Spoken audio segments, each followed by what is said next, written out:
ये जो महिलाएं मणिपुर में निर्वस्त्र की गई थी, ये ईसाई आदिवासी हैं, कुकी समुदाय के, और उनके तमाम जो गिरजाघर थे वो भी सब तहस नहस तोड़ दिए गए हैं।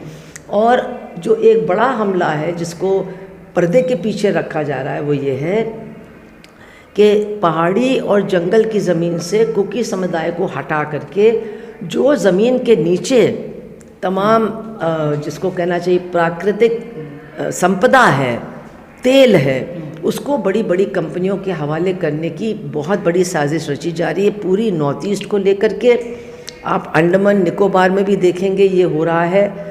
और जहाँ जहाँ आदिवासी हैं वहाँ पर चूँकि उन्होंने अपने जंगलों को बचा के रखा है, उन जगहों को बचा के रखा है, तो आज उन पर हमला है क्योंकि ज़मीन के नीचे बहुत कुछ है।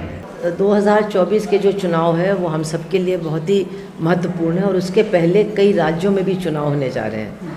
लेकिन हमारा आज का ये जो कन्वेंशन है वो कोई चुनावी कन्वेंशन नहीं है। हम लोगों के सामने रखने की कोशिश कर रहे हैं कि बहुत सी चीज़ों को हम लोग अलग करके देखते हैं।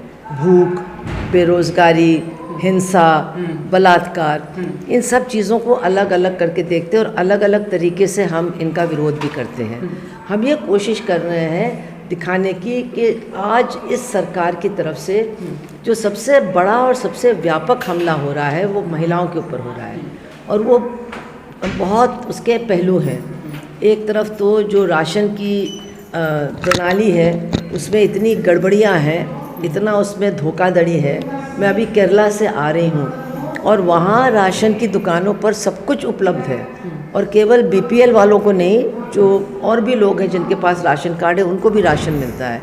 लेकिन आप जैसे जैसे उत्तर भारत की तरफ आएंगे तो आप देखेंगे कि राशन कार्ड को कैंसिल करना, जिनके पास कार्ड है उनको राशन न देना, और अब तो मुफ्त में राशन देने की बात हो रही है, लेकिन जो सस्ता राशन मिलता था वो ख़त्म कर दिया गया है। तो भूख की समस्या हमारे गरीब घरों की बहुत बड़ी समस्या बन गई है और भूख का असर महिलाओं और लड़कियों के ऊपर और भी ज़्यादा होता है हमारे सामाजिक पूरे परिदृश्य को देखते हुए।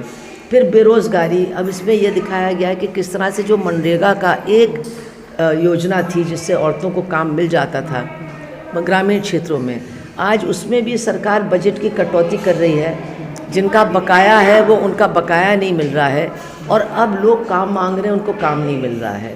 तो हर तरह से औरतों के ऊपर जो बोझ है वो बढ़ते ही चला जा रहा है।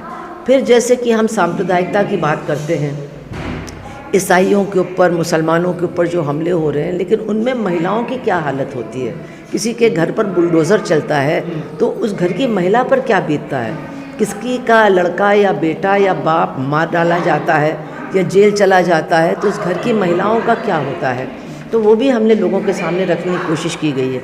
और ये जो नूह में अभी हुआ, एक महिला आई है जिसके एक बेटे को गोली लगी और एक बेटा जेल चला गया और उसके आसपास के घरों पर, बस्तियों पर बुलडोज़र चढ़ गया, वो बताने आई। लेकिन इसके साथ साथ जो ईसाई समुदाय है उस पर भी ज़बरदस्त हमला है।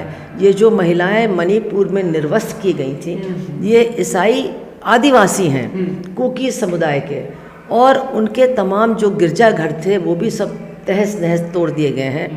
और जो एक बड़ा हमला है जिसको पर्दे के पीछे रखा जा रहा है वो ये है कि पहाड़ी और जंगल की ज़मीन से कुकी समुदाय को हटा करके जो ज़मीन के नीचे तमाम जिसको कहना चाहिए प्राकृतिक संपदा है, तेल है, उसको बड़ी बड़ी कंपनियों के हवाले करने की बहुत बड़ी साजिश रची जा रही है। पूरी नॉर्थ ईस्ट को लेकर के आप अंडमान निकोबार में भी देखेंगे ये हो रहा है।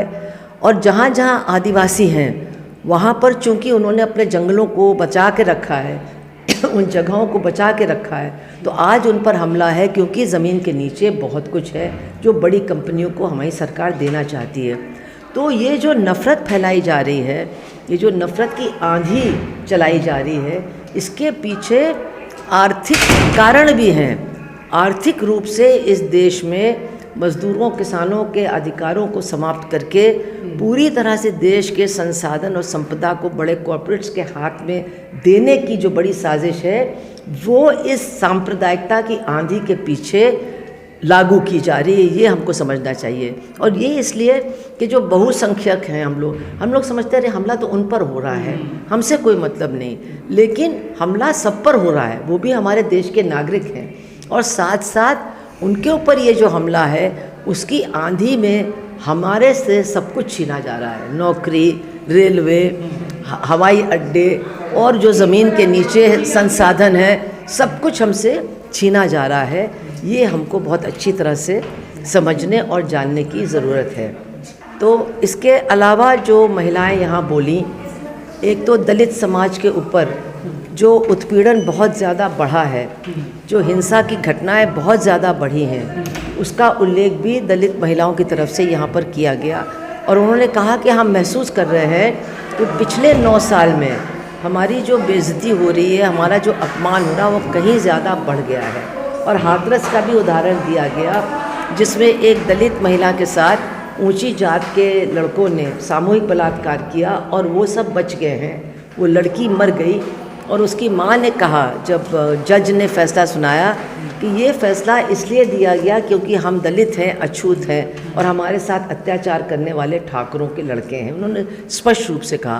तो इस तरह से जो लोगों की अपनी ज़ुबानी है, जो लोगों का अपना अनुभव है, जो पीड़ित पक्ष हैं, चाहे वो मनरेगा की वर्कर हो जिसको काम नहीं मिल रहा है, या जिसकी मजदूरी रोकी गई हो, या आदिवासी महिला हो जिसके साथ बलात्कार किया गया हो, दलित महिला हो जिसका अपमान किया गया हो, या मुस्लिम महिलाओं हो जिनका घर तबाह कर दिया गया है, या कोई बचत गठ की मेंबर हो जिसको आज जो फाइनेंशियल इंस्टीट्यूशंस हैं जिनको अब इसका पूरा अधिकार दे दिया गया है, जो बहुत ऊंचा सूद का दर लेते हैं, उनकी तरफ से जो उनका अत्याचार हो रहा है, इन सारी औरतों को यहाँ ला करके सिर्फ उनके दुखड़े को सुनाने के लिए नहीं, बल्कि उन्होंने जो लड़ाई लड़ी है, और हमारा संगठन अखिल भारतीय जनवादी महिला समिति ने किस तरह से उन संघर्षों में उनका साथ दिया है, हस्तक्षेप किया है और उनको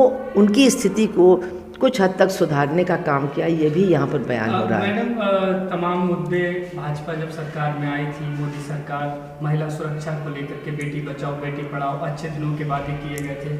आज जब जो है दूसरा कार्यकाल भी उनका पूरा होने जा रहा है, तो कह रहे हैं कि तीसरा कार्यकाल में जो अधूरे काम है वो पूरे होंगे, दुनिया की सबसे बड़ी अर्थव्यवस्था। देखिए, वो तो जो पहले काल में नहीं हुए वो दूसरे काल में उन्होंने कहा था। अब वो कौन से काम है जो पूरा करना चाहते हैं, अब ये हम लोग को सोचना है। हमको तो लगता है कि अब उनका जो एजेंडा है, दूसरे दौर में तो ये था कि भारत के लोगों को जो वो पहले थे उसका आधा करके रख दिया जाएगा, और अब तीसरे कार्यकाल में जो कुछ उनके पास है वो बिल्कुल ही उनसे छीन करके उनको निहत्था बना दिया जाएगा, यही लगता है, क्योंकि इसी लाइन में वो चल रहे हैं। ये बहुत ही दुखद है हमारे देश के लिए। और वो जो उन्होंने 15 अगस्त को पिछले साल कहा था कि अब महिलाओं का अपमान हम बर्दाश्त नहीं करेंगे, तो उसी दिन उनकी सरकार जो गुजरात में है उसने बिल्किस बानो के जो बलात्कारी थे, उनके बच्चों की हत्या करने वाले लोग थे, महिलाओं के साथ गैंग रेप करके परिवार के लोगों की हत्या करने वाले जो लोग थे, उनको छोड़ने का काम, उनको बिल्कुल छुट्टा छोड़ देने का काम उनकी सरकार ने किया। तो इससे पता चलता है कि दरअसल उनका एजेंडा क्या है, वो जो कहते हैं उसके पीछे सच्चाई क्या है। जैसे वो कहते हैं बेटी बचाओ, तो शायद हमको समझना चाहिए कि भाजपा से बेटी बचाओ, ये वो कह रहे हैं। या वो कहते हैं बेटी पढ़ाओ, तो हो सकता है वो कह रहे हैं कि कर्जा लेकर के अपना घर बेच करके अगर आपको पढ़ाना है तब अपनी बेटी को पढ़ाओ। ये हो सकता है उनका असली नारा हो। इससे बहुत बचने की ज़रूरत है।